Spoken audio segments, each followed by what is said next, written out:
தந்தை, மகன், தூய ஆவியின் பெயராலே ஆமென். இயேசு கிறிஸ்துவுக்குள் பிரியமான என் அன்பு சகோதர சகோதரிகளே, ஆண்டவருடைய அடியார்களே, மீண்டுமாக காணொளி மூலமாக ஆண்டவருடைய வார்த்தையை நான் உங்களோடு பகிர்ந்து கொள்வதில் பெரும் மகிழ்ச்சி அடைகின்றேன்.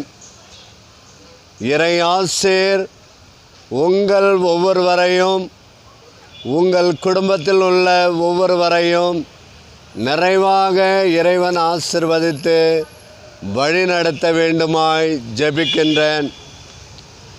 மத்தேயு நற்செய்தி 5ஆம் அதிகாரம் 1 முதல் 5 வரை உள்ள இறைவாக்கை நான் உங்களோடு பகிர்ந்து கொள்ள விழைகின்றேன்.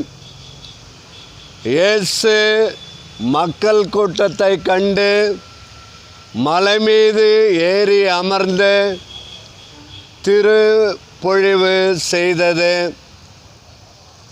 1. ஏழை எளிய உள்ளத்தோர் பேறு பெற்றோர், விண்ணரசு அவர்களுக்கு உரியது. 2. துயர் உறுவோர் பேறு பெற்றோர், அவர்கள் ஆறுதல் பெறுவர். 3. கனிவுடையோர் பேறு பெற்றோர், அவர்கள் நாட்டை உரிமையாக்குவர். 4. நீதியை நிலைநாட்டும் வேட்கை கொண்டோர் பேறு பெற்றோர், அவர்கள் நிறைவு பெறுவர். 5. ஆண்டவர் இயேசு சொல்லுகின்ற வார்த்தை, இரக்கமுடையோர் பேறு பெற்றோர், அவர்கள் இரக்கம் பெறுவர். தூய்மையான உள்ளத்தோர் பேறு பெற்றோர், அவர்கள் கடவுளை காண்பர் என்று சொல்லுகின்றார்.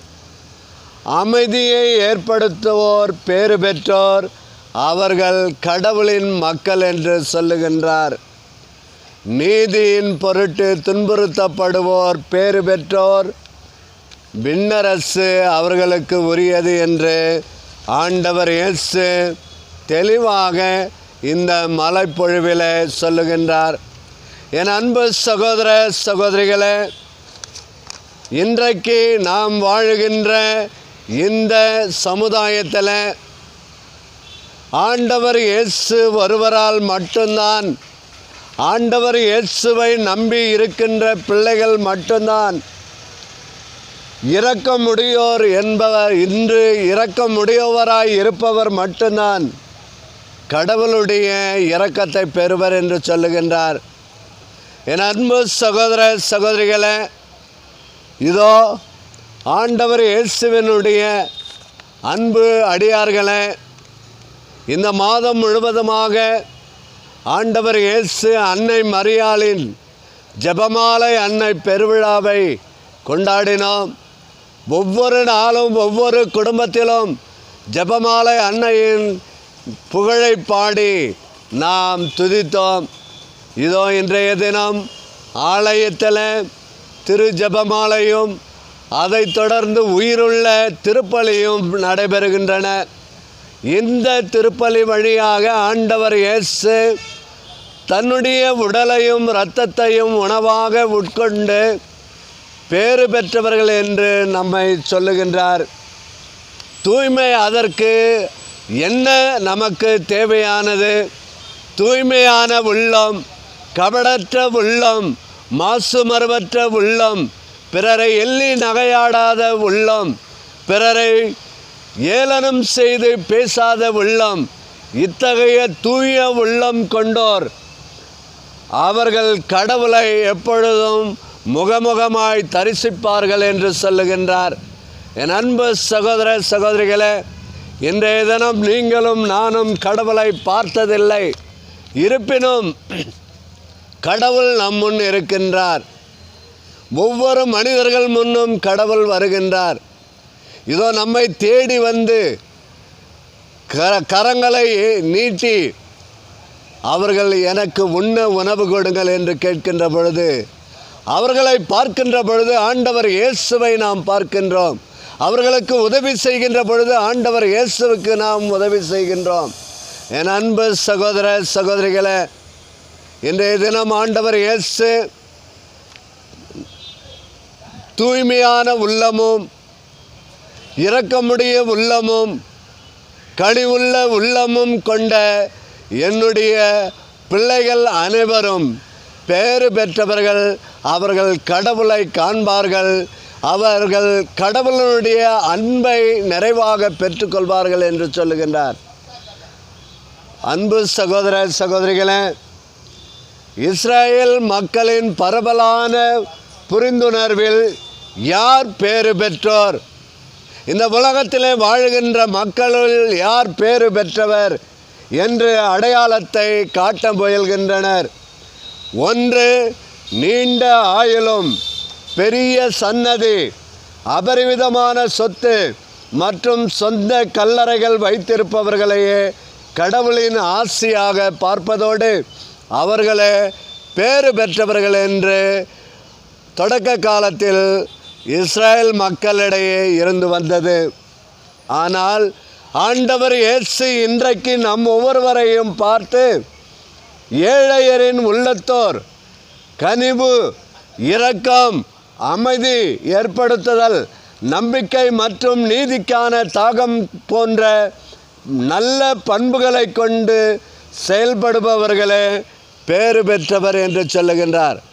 என் அன்பு சகோதர சகோதரிகளே, இன்றைக்கு நீங்களும் நானும் சிந்திக்க வேண்டிய ஒன்று, நாம் பணமும் பதவியும் பட்டமும் படைத்தவர்களை கொண்டு பேறு பெற்றவர்களாக இருக்கின்றோமா, அல்லது ஆண்டவர் இயேசுவினுடைய அந்த இறை வார்த்தையை நம்பி, இறை செயலை நம்பி ஏழை எளிய உள்ளத்தோறும் கனிவுள்ள உள்ளமாகவும் பொறுமை நிறைந்த உள்ளமாகவும் அமைதி ஏற்படுத்துகின்ற மனிதர்களாக நாம் வாழுகின்றோமா என்பதை சிந்தித்து பார்க்க இன்றைய தினம் ஆண்டவர் இயேசு நமக்கு எடுத்துரைக்கின்றார். நாளைய தினம் திருச்சபையானது புனிதர்கள் அனைவரின் பெருவிழாவை கொண்டாடுகின்றது. அந்த பெருவிழாவில் நம்முடைய பெயர் தாங்கிய ஒவ்வொரு புனிதரின் பெருவிழாவை நாம் நினைவு கூறுகின்றோம். ஆம் அன்புக்குரியவர்களே, இறைவனுடைய அடியார்களே, ஆண்டவர் இயேசுவினுடைய இரக்கத்தையும் அமைதியையும் அன்பையும் சமாதானத்தையும் நாம் நிறைவாக பெற்றுள்ளோம். அந்த இரக்கத்தையும் சமாதானத்தையும் மற்றவர்களோடு பகிர்ந்து கொள்ளக்கூடிய ஆற்றலை இறைவன் நமக்கு தரும்படியாக நாம் தொடர்ந்து இந்த நேரத்தில் ஜெபிப்போம்.